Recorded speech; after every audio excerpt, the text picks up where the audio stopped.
la serie El Espíritu Santo.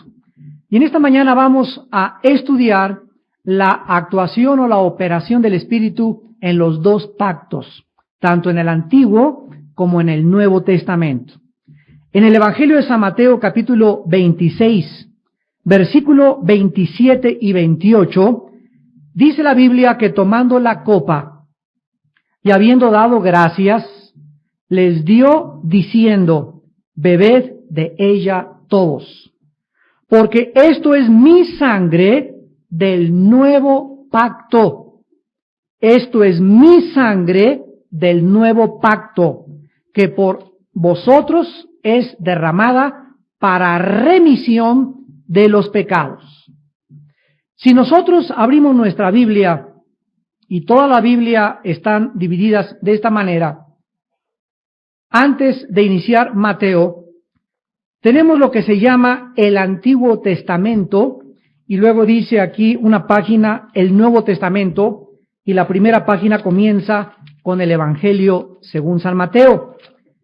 Esta división que tenemos en la Biblia se debe a que entre el último libro del Antiguo Testamento, llamado Malaquías, y Mateo, pasaron en este período que se llama teológicamente intertestamentario 400 años. Repito, entre el Antiguo Testamento y el Evangelio de Mateo pasaron 400 años. En estos 400 años, en este período entre el Antiguo y el Nuevo, no hubo sacerdocio, no hubo adoración, no hubo profetas. Cuando Jesucristo llega a Israel, 400 años después de que había estado el último profeta, se encuentra pues con un estado de desolación total, una aridez total, una gente endurecida, y habían convertido el judaísmo en algo absolutamente tradicional y religioso. Para que nosotros comencemos a entender la conferencia en esta mañana, quiero poner énfasis en lo siguiente. El Nuevo Testamento no comienza en el Evangelio San Mateo. El Nuevo Testamento comienza en el libro de los Hechos. Cuando nosotros abrimos los 4 evangelios, estamos todavía en la época antiguo testamentaria. Jesucristo bajó al mundo y entró al mundo bajo la ley. Jesucristo cumplió la ley. Y cuando estaba celebrando la última cena, Jesucristo usó uno de los últimos símbolos del Antiguo Testamento. Y les dijo: esto es el vino, mi sangre.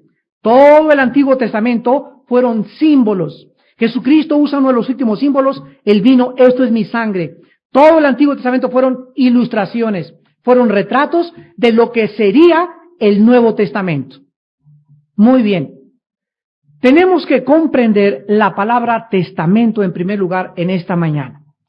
Porque cuando nosotros en español hablamos de un testamento, estamos diciendo que alguien se murió y dejó un testamento, un documento notariado donde se especifican ciertas cláusulas para que el difunto le herede dinero a la persona a quien le heredó. Esto se llama el testamento.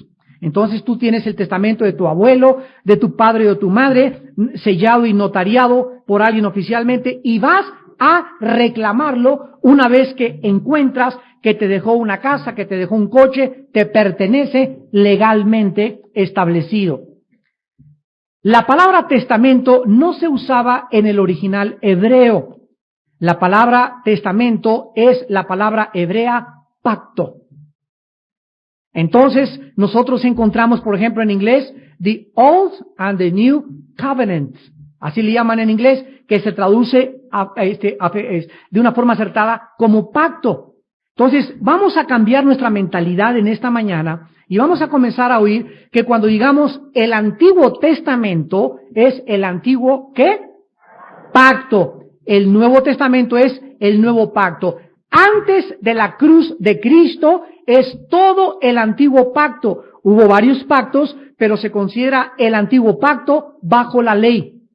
De Cristo a nuestros días se considera el nuevo pacto, que Jesús en el pasaje que acabamos de leer, dice en Mateo 26, versículo 27, habiendo dado gracias, bebió la copa y les dijo, estableciendo las bases del nuevo pacto: esta es mi sangre. La sangre de Cristo derramada en la cruz del Calvario es la base, el fundamento del nuevo pacto, del Nuevo Testamento. No fue hasta que la sangre de Cristo fue derramada que se inició el nuevo pacto. Entonces, Jesús está tomando aquí la víspera de su crucifixión, el vino y el pan, y les está diciendo a los discípulos que Él está representando, está haciendo uno de los últimos simbolismos del Antiguo Testamento. Este vino representa mi sangre. Y a continuación les explica el propósito principal, derramada para remisión de los pecados. Si tú eres estudiante de la Biblia, va a ser muy importante que en esta mañana entiendas la diferencia entre el Antiguo y el Nuevo Testamento. Les voy a dar las bases elementales de esta diferenciación para que de aquí en adelante comiences ya a entender un poco mejor la palabra de Dios cuando tú la leas y te enfrentes con frases como no estamos bajo la ley y sepas exactamente lo que significa no estar bajo la ley. En el Antiguo Testamento, Dios le dio a Israel y estableció en Israel un sistema que se llamó el sacerdocio levítico. Los sacerdotes en el Antiguo Testamento, bajo el Antiguo Pacto, eran representantes de Dios, eran mediadores y representaban a la gente cuando se acercaban a Dios o se ponían entre Dios y los hombres, como en el caso de Moisés, que fue un mediador al ponerse entre Dios y los hombres para que Dios no destruyera a la nación en el desierto.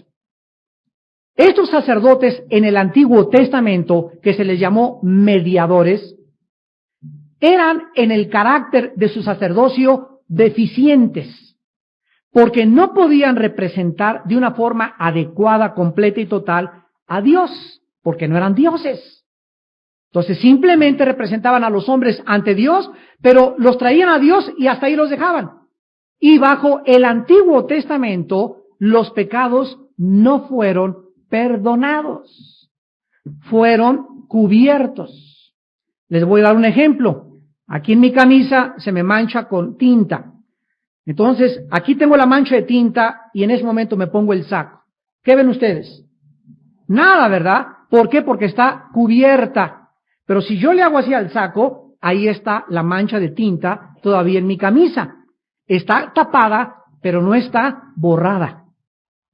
En el Antiguo Testamento, los pecados fueron cubiertos, pero no fueron borrados, porque hasta que vino la sangre de Jesucristo y hasta que se derramó el sacrificio perfecto, los pecados fueron remitidos, fueron quitados del medio, fuera de la presencia de Dios. Por esta razón, antes de que Cristo viniera, en el Antiguo Testamento, todos los santos, junto con los incrédulos, bajaban al centro de la tierra, a un lugar que se llamaba Sheol, que en la Septuaginta, que es la traducción de la Biblia del hebreo al griego, se tradujo en el Nuevo Testamento, la palabra Sheol se tradujo en el nuevo Hades.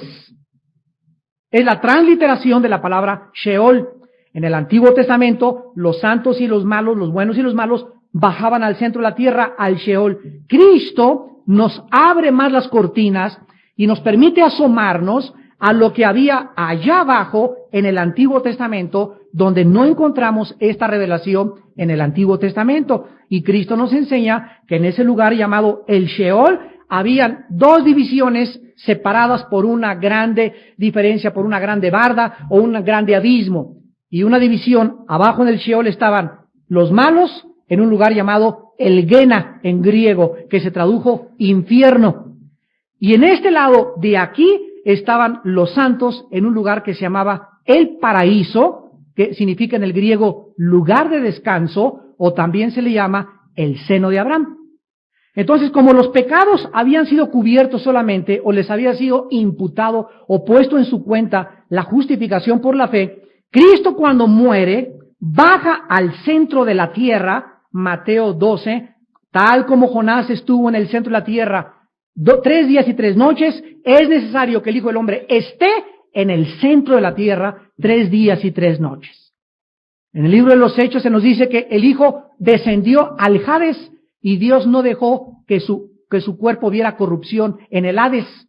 Entonces Jesús baja al centro de la tierra, se lleva a todos los que estaban en el Sheol o en el Hades con él a los 3 días, se los lleva con él al cielo, Efesios 4, subiendo a lo alto, se llevó cautiva la cautividad, después de que había presentado su sangre, y ahora sí, de Cristo a nuestros días, cuando morimos, inmediatamente nos vamos ya no al centro de la tierra, nos vamos directamente a la presencia de Dios, porque la sangre de Cristo es mucho mejor que la sangre de los machos cabríos, de los borregos y de las ovejitas que se derramó en el Antiguo Testamento, lo cual fue solamente la sombra, la ilustración, los retratos de lo que el Hijo de Dios, el perfecto Cordero de Dios, realizaría por todos nosotros para remisión, para quitar delante de la presencia del Padre los pecados para siempre.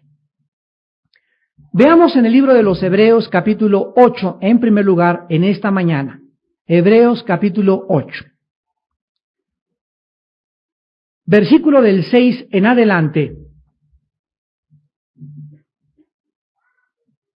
donde encontramos que dice la Biblia, pero ahora tanto mejor ministerio es el suyo. Está contrastando el Espíritu Santo el ministerio del Espíritu en el Nuevo y el ministerio del Antiguo. Está contrastando al mediador del Nuevo Cristo con los mediadores del Antiguo Testamento. Está contrastando el pacto del Nuevo con el pacto del Antiguo.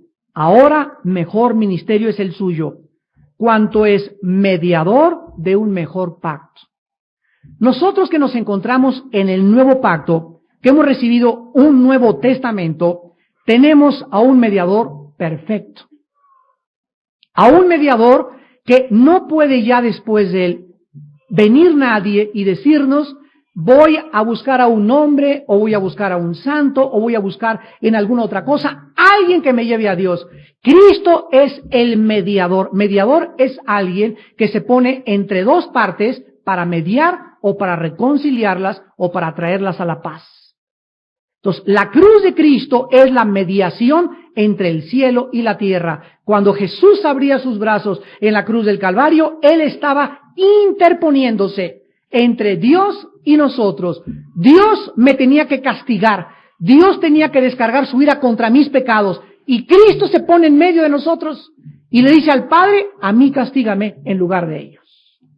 Yo me pongo entre ti, Padre Santo, y entre tu pueblo. A mí crucifícame, descarga toda tu justicia, toda tu ley y toda tu venganza y todo lo que ellos merecen, yo lo llevo en la cruz del Calvario. Y cuando el Padre hace eso y descarga sobre su Hijo lo que tú y yo deberíamos haber llevado, en ese momento Jesús grita, Dios mío, ¿por qué me has desamparado? Porque en ese momento el Padre se separa cuando el Hijo lleva tus pecados y mis pecados, y el Hijo muere en una soledad y en el abandono más grande cósmico que jamás ninguna criatura finita pudiera ni siquiera imaginarse.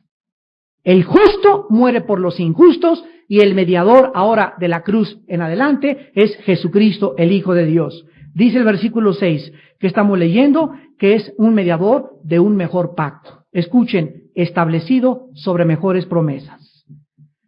Este pacto en el cual tú y yo nos encontramos es el testamento, la herencia que Jesús hace 2000 años antes de morir nos entregó. Hay mucha gente, yo me he enterado, que viven como pobres, como mendigos por todas partes y pidiendo limosna, y a lo mejor algún día te enteras que tu padre te dejó un testamento. ¿Y por qué andas por las calles pidiendo dinero? Porque nunca supiste que tú eras rico, que tu papá murió y que te dejó 3 o 4 casas. Entonces la ignorancia de lo que me dejó mi padre me hace vivir en la pobreza. Y lo mismo pasa espiritualmente. Hay muchos de ustedes que son cristianos y que están viviendo como mendigos, con una vida paupérrima, y no tengo esto, y no tengo aquello, etcétera, etcétera, cuando nosotros encontramos en el Nuevo Testamento los efectos legales que nos pertenecen, de los cuales nos debemos de apropiar mediante la fe, porque Dios nos ha dejado toda bendición espiritual en Cristo Jesús, nos ha dejado toda su herencia y todo tenemos que apropiárnoslo por la fe. Entonces dice la Biblia que bajo el nuevo pacto tenemos mejores promesas y tenemos un mediador superior. Esta es básicamente la diferencia entre el Nuevo y el Antiguo Testamento. Un mejor mediador y mejores promesas. Versículo 7. Porque si aquel, ¿quién es aquel? El Antiguo Pacto, el Antiguo Testamento, hubiera sido sin defecto, esto nos habla que toda la gente que vivió bajo la ley antes de Cristo, bajo el Antiguo Pacto, vuelvo a repetir, no habían sido totalmente borrados sus pecados.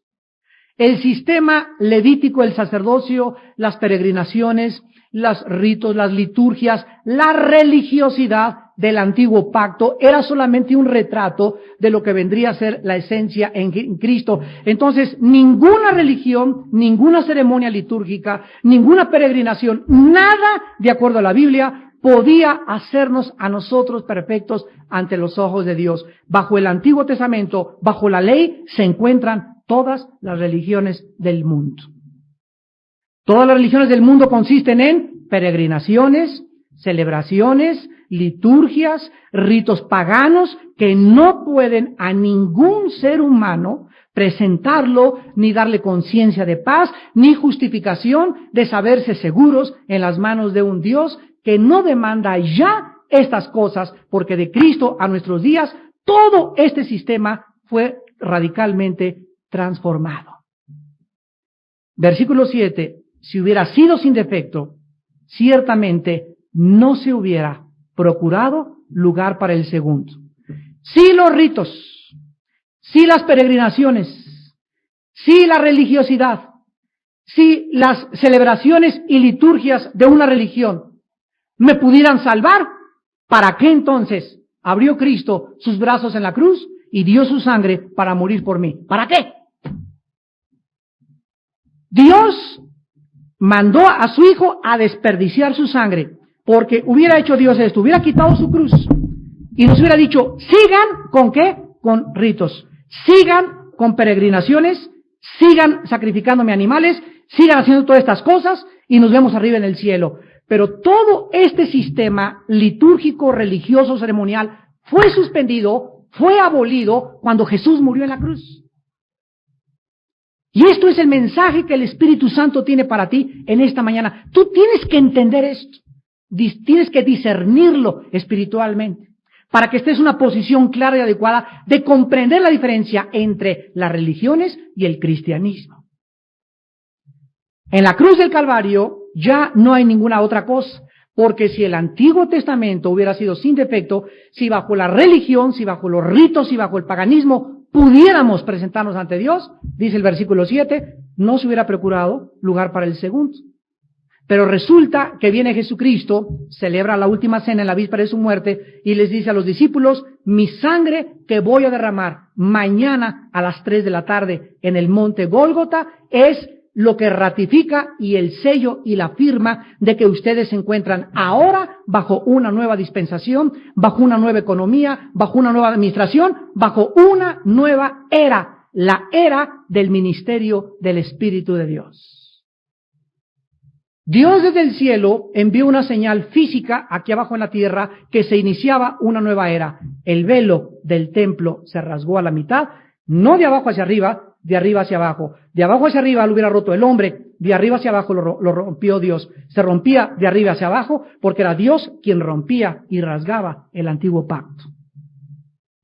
¿Qué implicaba que el velo del templo se rasgó cuando Jesús gritó, en tus manos encomiendo mi espíritu? Bueno, el velo en el Antiguo Testamento era lo que separaba el lugar santo, un cuarto que se llama el lugar santo, del lugar santísimo. Y ese velo representa, de acuerdo al libro de Hebreos, la carne de Cristo, su vida, su naturaleza humana. Cuando Jesús es crucificado, ¿qué es lo que es crucificado? Porque Dios no puede morir. Ni el Espíritu se le puede crucificar. Cristo era 100% hombre, 100% Dios. Lo que muere en la cruz del Calvario es Jesús, no el Cristo. A ver, levanten ahora sí la antena parabólica. Cuando el Espíritu entró en la Virgen María, entró el Cristo, el que ya existía antes. En Juan 8:58 Jesús le dijo a los fariseos, antes que Abraham fuese, Yahweh soy. Y cuando oyeron los fariseos que el Cristo se decía a sí mismo que él era Yahweh, o sea, yo soy, tomaron piedras y lo querían matar por blasfemia. ¿Cómo pudiese hombre decir que él era Yahweh?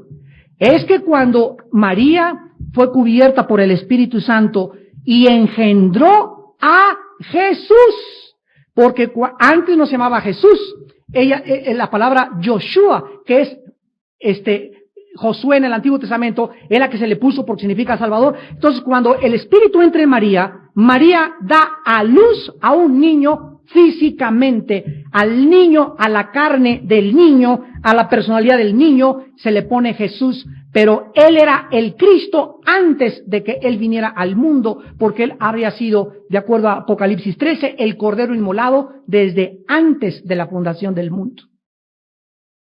Entonces, Jesús camina en la tierra, Jesús el Salvador, y el que muere en la cruz no es el Cristo, el que muere en la cruz es Jesús, porque es la sangre física, la sangre de la carne de Jesús, el hombre, lo que expía nuestros pecados.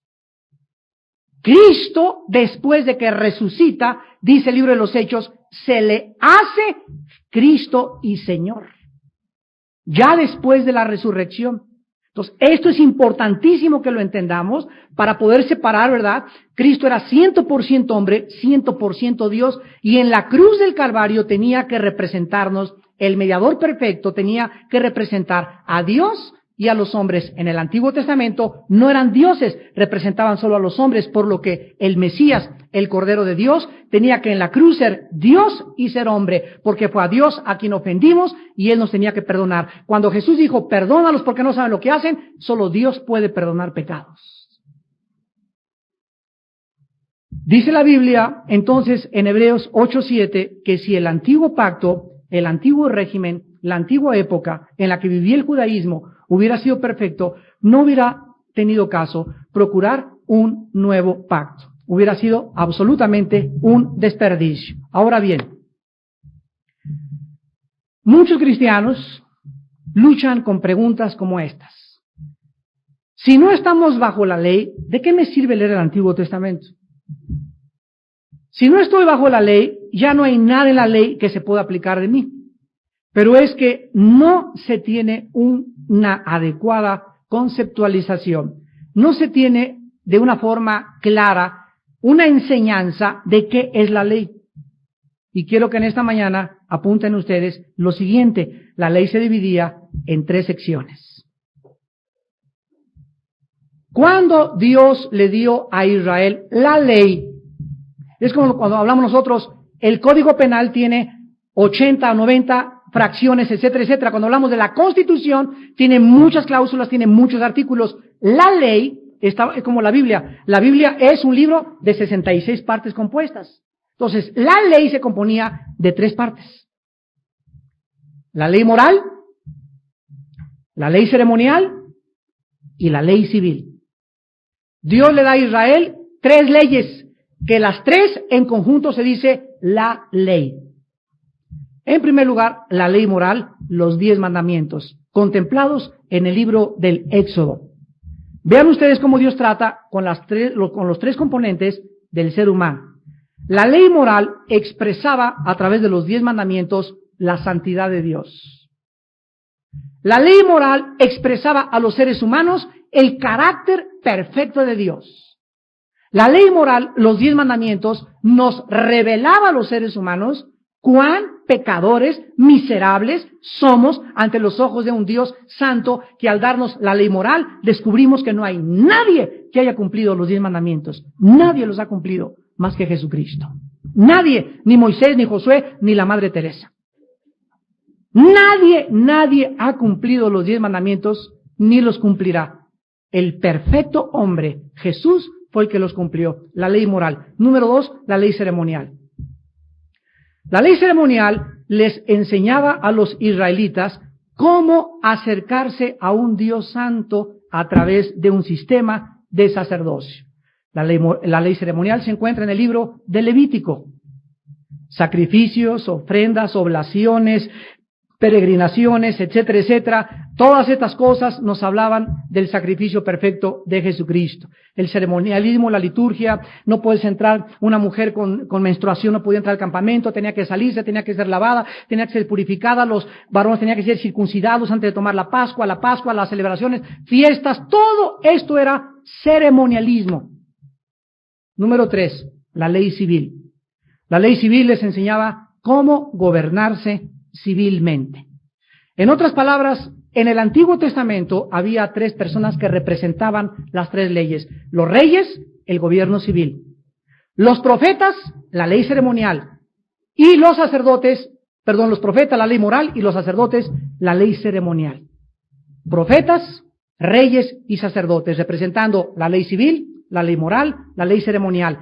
En el Nuevo Testamento nos encontramos con que todos nosotros los cristianos somos reyes, somos profetas y somos sacerdotes en Cristo Jesús. Estos 3 oficios, estas 3 leyes en el Antiguo Testamento son cumplidas por Cristo, y cuando Jesucristo muere en la cruz del Calvario, las leyes que quedan abolidas, obsoletas bajo el nuevo pacto, de esas 3 son 2 nada más. La ley civil, porque ahora Dios ya no tiene una nación, ahora son muchas naciones, y ya no necesitamos una ley civil para gobernarnos, porque ahora somos gobernados interiormente. Sube tu antena. Y en segundo lugar, queda abolida la ley ceremonial. Se acaban las ofrendas, las peregrinaciones, las mandas, cortarte el chongo, acostarte sobre la iglesia de nopales, irte de rodilla a la villa, sacrificios, te ofrezco esto, crucificarme, meterme en un convento. Todas estas cosas quedan prescritas con la sangre derramada del Hijo de Dios.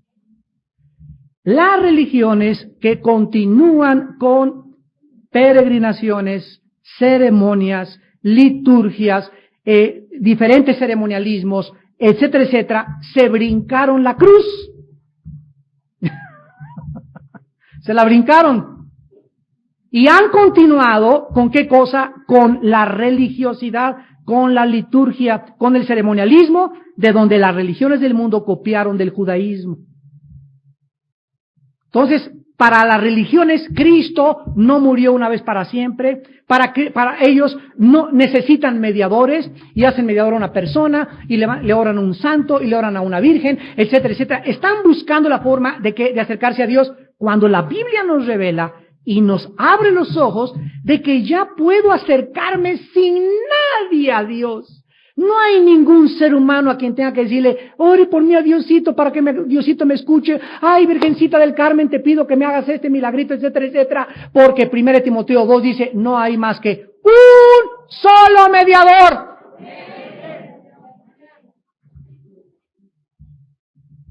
Desde hace 2000 años ya no hay ningún ser humano, ya no hay sacerdotes, ya no hay santos, ya no hay nadie. Hay un solo mediador. Alguien que se interpone entre Dios y yo. Uno solo. No hay 2, no hay 3. Y ese solo es el único digno porque dio su sangre, el único redentor, y se llama Jesucristo.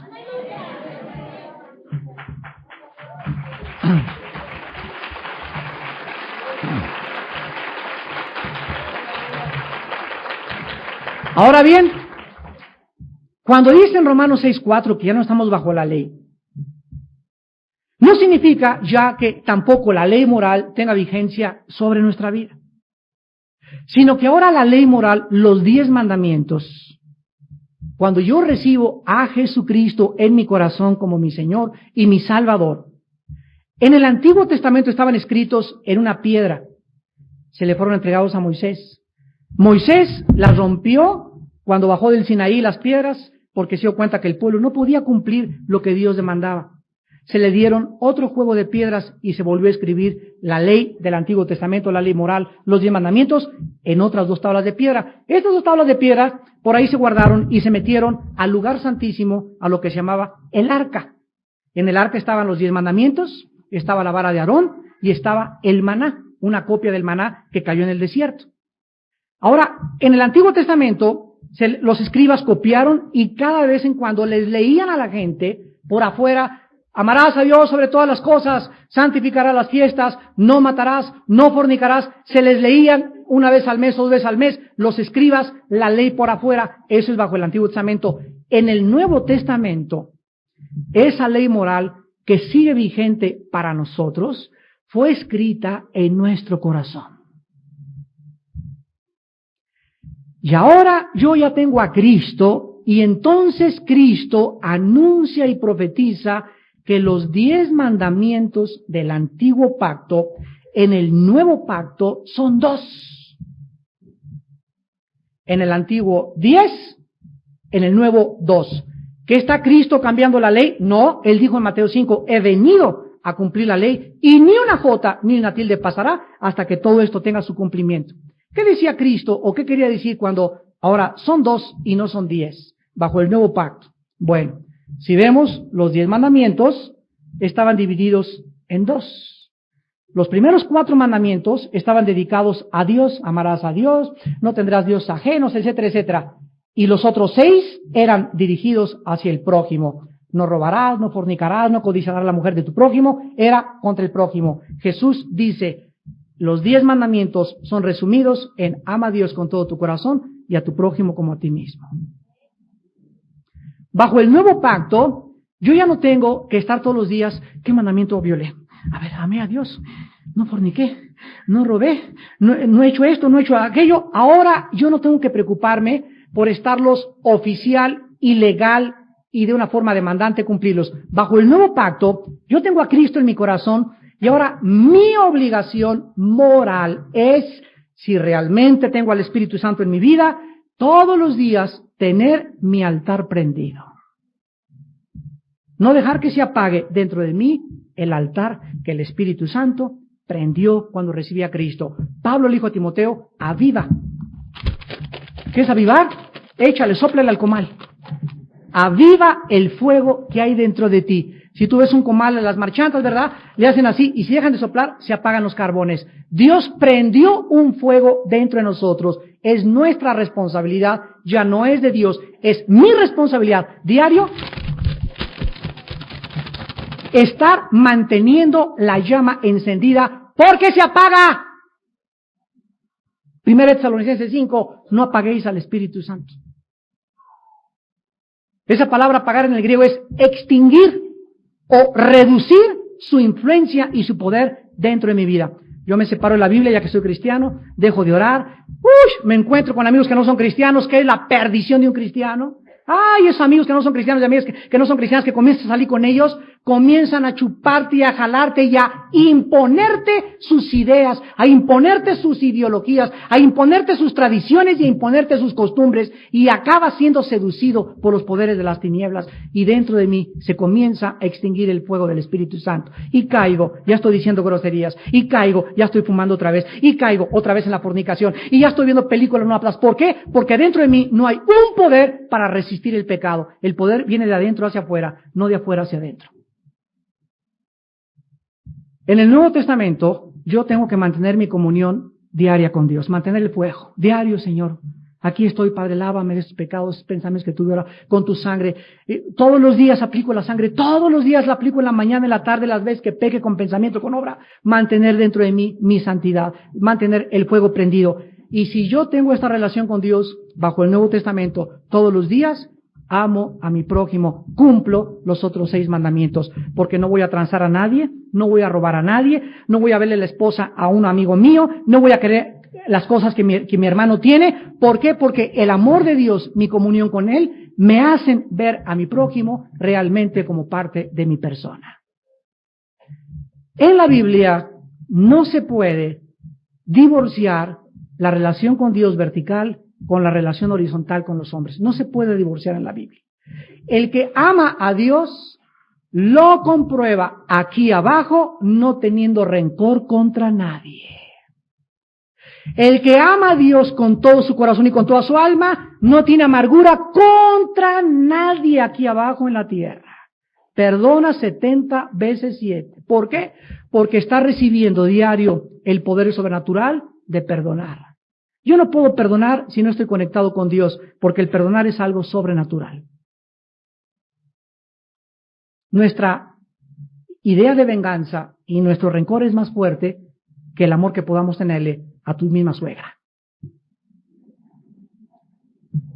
Yo no puedo decir, soy cristiano, Señor, soy tu hijo, y tener algo contra alguien. No puedo.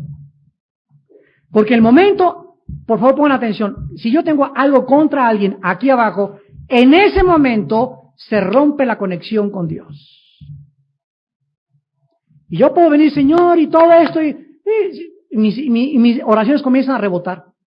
Comienzan a convertirse el cielo como un cielo de bronce, donde ya estoy orando y pidiendo y hasta ayuno. Y entonces Dios me recuerda, Armando, ¿te acuerdas lo que te dije? ¿Qué, Señor? Antes que vengas conmigo, ve y deja tu ofrenda y reconcílate con tu hermano.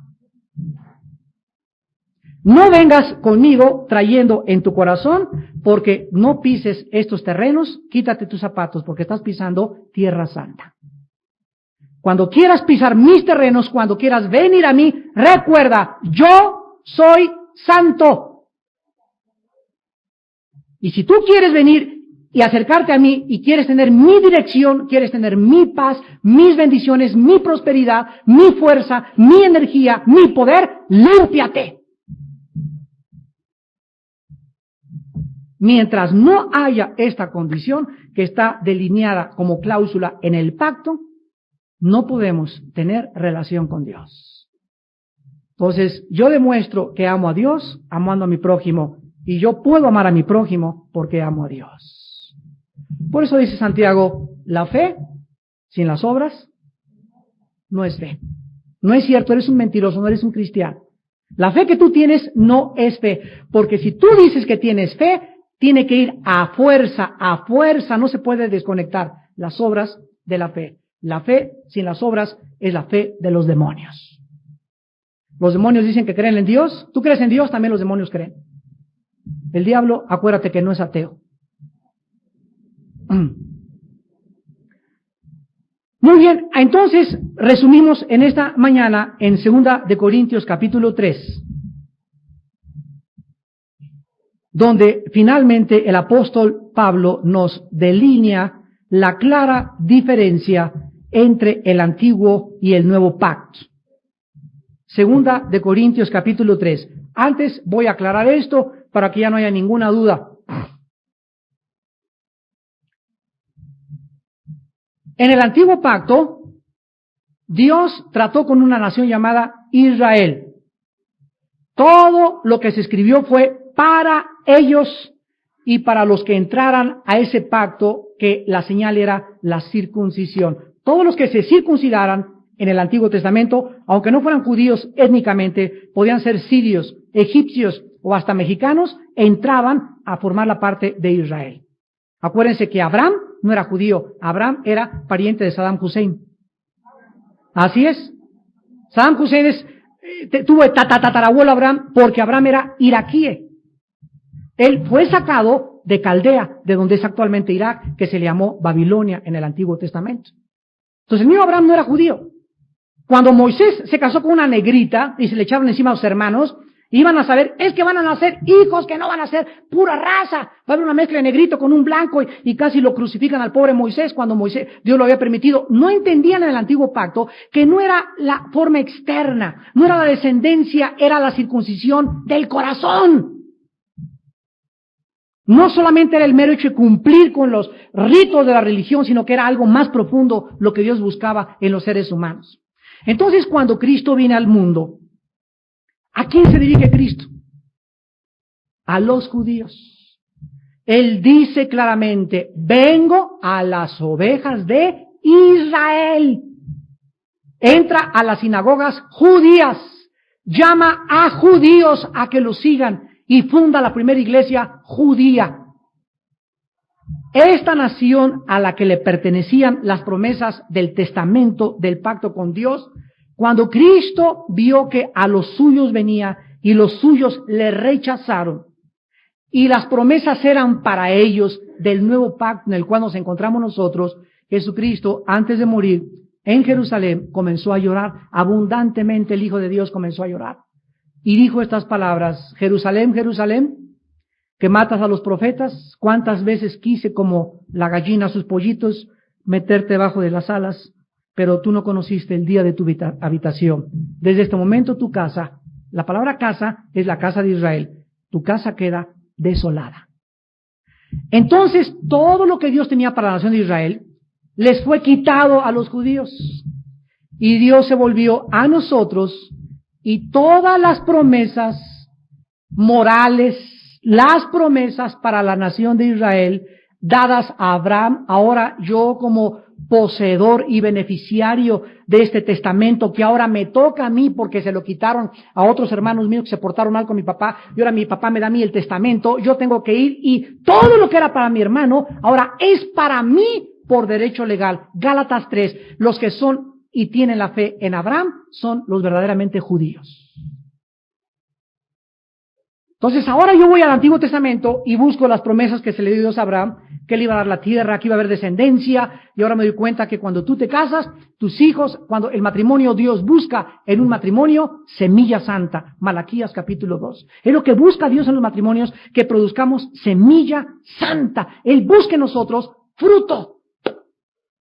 Y que mis hijos, mis nietos y mis bisnietos pueda yo a través de todos ellos inculcarles, enseñarles y reproducirme, y yo mismo ver ese producto, esa cosecha de mi vida y mi fe en Dios en mi propia descendencia.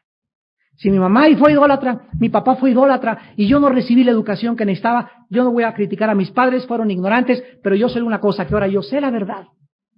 Yo sé cómo adorar a Dios. Yo sé que ya no son las religiones las que lo gustan a Dios. Ya sé que no son los sacrificios ni las peregrinaciones. Ahora es en espíritu y en verdad. Y ahora esto le voy a enseñar a mis hijos, a mis nietos y a mis bisnietos. Yo soy responsable de esto ante Dios. Cristo se vuelve contra los judíos y nosotros entramos, son cortados, Romanos 11, del árbol, y somos injertados en el lugar de ellos. Y ahora todo del Antiguo Testamento nos pertenece a nosotros, porque para que tú puedas reclamar algo lo tienes que entender. Y los judíos, 2 Corintios capítulo 3, dice el versículo 14, hablando de los judíos, que el entendimiento de ellos se embotó. O sea, cuando un judío, ahorita un rabino, experto en la ley, viene y lee el Pentateuco, o el Torah, o el Mishnah, que es la interpretación del Antiguo Testamento, de acuerdo a las tradiciones judías, ellos no lo entienden, están embotados. Y dice el versículo, porque hasta el día de hoy, cuando leen, ¿qué cosa? El Antiguo Pacto, les queda el mismo velo no descubierto. Cualquier persona que no haya recibido al Espíritu Santo, ni haya creído que Jesús es el Mesías, cuando viene a la Biblia, llámese judío, católico o como le quieras llamar, no puede entender, están embotados, y les enseñas, hay un solo mediador, y lo están viendo en todas las Biblias y no lo entienden. Siguen con sus mediadores o mediadoras. Les dice a los judíos, es que Isaías 53, compadre, pues estás viendo, mi querido rabino, que aquí hasta quién otro cumplió el Salmo 22, quién otro cumplió Éxodo, y quieres descañitarte por explicarlos. Están embrutecidos.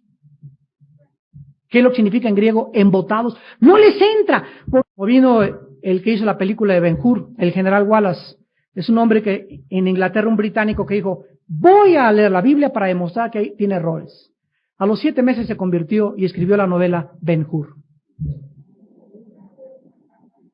Vean ustedes ahora la película que van a pasar, El Príncipe de Egipto, se las recomiendo.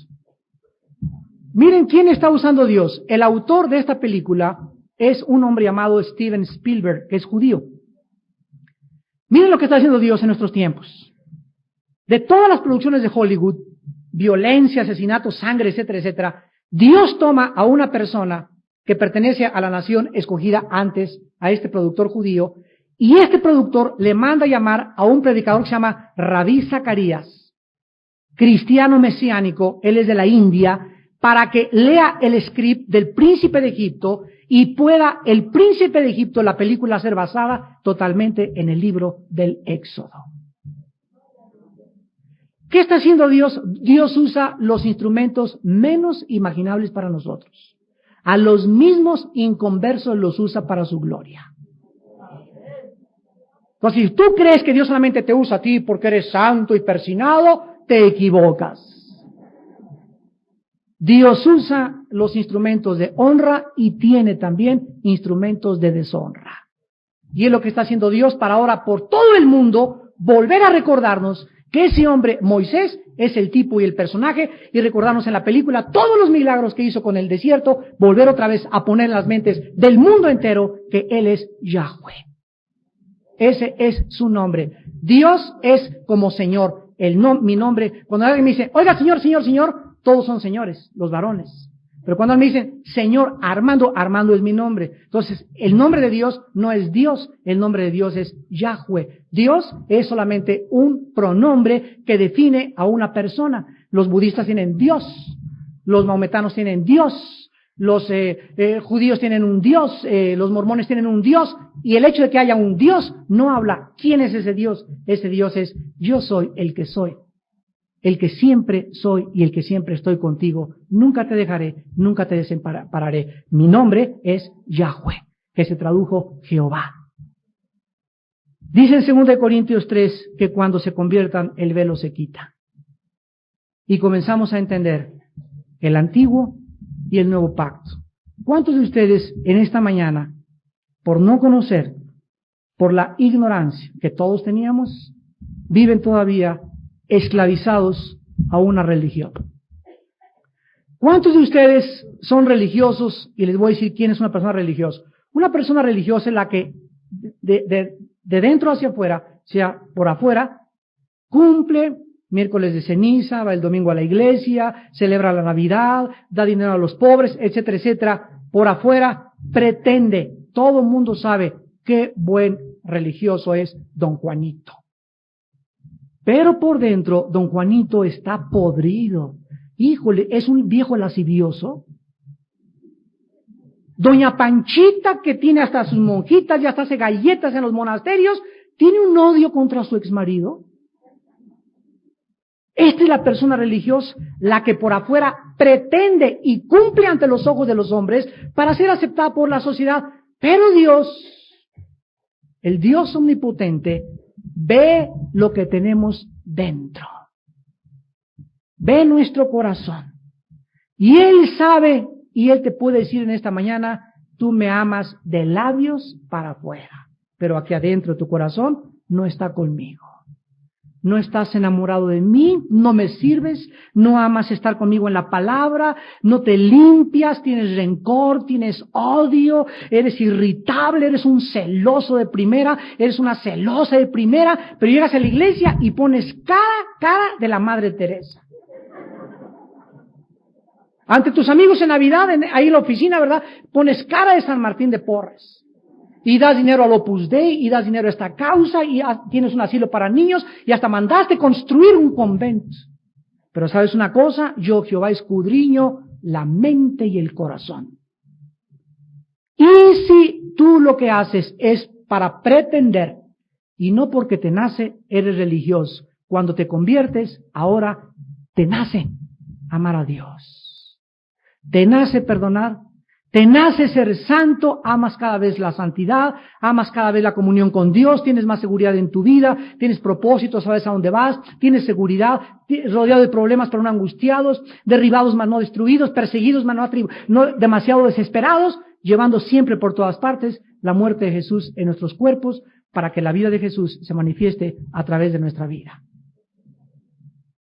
Esta es la diferencia en estar bajo una religión, el antiguo pacto, y un nuevo convenio, un nuevo testamento, donde ahora se escribe todo en nuestro corazón. Las personas religiosas, Cristo les llamó hipócritas. Una persona hipócrita es una persona que pretende ser ante la gente algo que no es en lo interior. Y hay muchos cristianos, desgraciadamente, que continúan siendo religiosos, hipócritas. Que pretendes y quién viera cómo tratas a tu esposa. Quien viera, eres una rebelde contra tu esposo. Quien viera cómo tratas a tus padres. Y aquí estás bailando y toda la cosa, y en tu casa eres una chava rebelde, eres un chavo que estás en contra de tus padres y no respetas ni honras a tus padres. Hipócrita. Basta ya. Viene el día del juicio. Recibimos hoy una profecía que decía, vengo pronto, prepárense. Prepárate en esta mañana a tener una realidad y ser genuino, sé auténtica. Lo que vives es lo que eres, no lo que pretendes ser. Porque Dios no ama a nadie que estime ante sus propios ojos ser sabio. Despidámonos en oración. Señor, te damos gracias por tu santa palabra que alumbra nuestros ojos y nuestro camino. Te damos gracias, Señor, por conocer la verdad y por redarguirnos, por exhortarnos, por consolarnos y animarnos. Gracias por aclarar nuestras dudas. Gracias por darnos discernimiento para entender las cosas que son del Espíritu. Gracias, Señor, porque la ley moral sigue vigente, porque representa tu santidad. Pero ahora no la cumplimos legalmente, porque no podríamos. Cristo la cumplió en nuestro lugar. Ahora la cumplimos porque es un gozo hacer tu voluntad, Señor. Porque ahora nos nace del corazón amarte. Ahora nos nace perdonar, porque cada día morimos más a nosotros mismos, para que la vida de Jesús pueda vivir a través de nosotros. Señor, en esta mañana, salva las almas. Pasa de la muerte a la vida a los religiosos. Ya les has iluminado y les has mostrado que tal vez hay personas en esta mañana que sean católicas. A lo mejor eres hasta protestante, o mormón, o testigo de Jehová. Y hemos aprendido que el hecho de pertenecer a una religión no nos salva. El hecho de cumplir por afuera con nuestra religión no nos transforma. Necesitamos un corazón nuevo. Necesitamos nacer de nuevo. Necesitamos a Dios dentro de nosotros para portarnos bien por afuera. Y en esta mañana, invítale a tu corazón, adentro de tu persona, invítale. Y el Espíritu Santo va a entrar y Él te va a cambiar. Él te va a arrancar las vendas que te han impedido por tanto tiempo no poder comprender la verdad.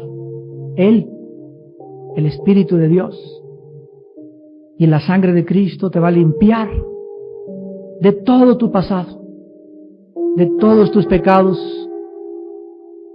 de todas tus abominaciones, porque la sangre de Cristo tiene poder. Las personas que esta mañana quieran hacer la paz con Dios, tener una realidad en su vida de Jesucristo y por primera vez tener la seguridad de la salvación, y el perdón de pecados, ahí desde tu lugar, invita a Cristo a tu vida por primera vez y dile estas palabras: Señor mío y Dios mío, en esta mañana creo que he pecado contra ti y que mi vida es solamente por afuera. Reconozco que yo no he cambiado en lo interior.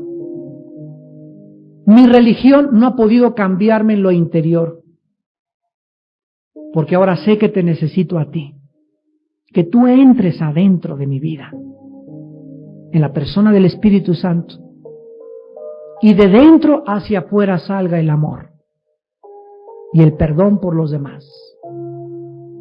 Señor, creo que Jesús pagó en mi lugar, con su sangre, por mis pecados. Creo que a los 3 días volvió a vivir, resucitó entre los muertos. Y creo que Él es el único mediador. No hay nadie más que Cristo que pueda perdonarme y acercarme a ti. Por eso te pido, Jesús, que en este momento entres a mi corazón. Te recibo como mi Señor y como mi Salvador. Y esta Navidad no voy a celebrar solamente un nacimiento por afuera, ni con un árbol. Ahora voy a celebrar tu nacimiento dentro de mí. En tu nombre, Jesús, te doy las gracias. Amén.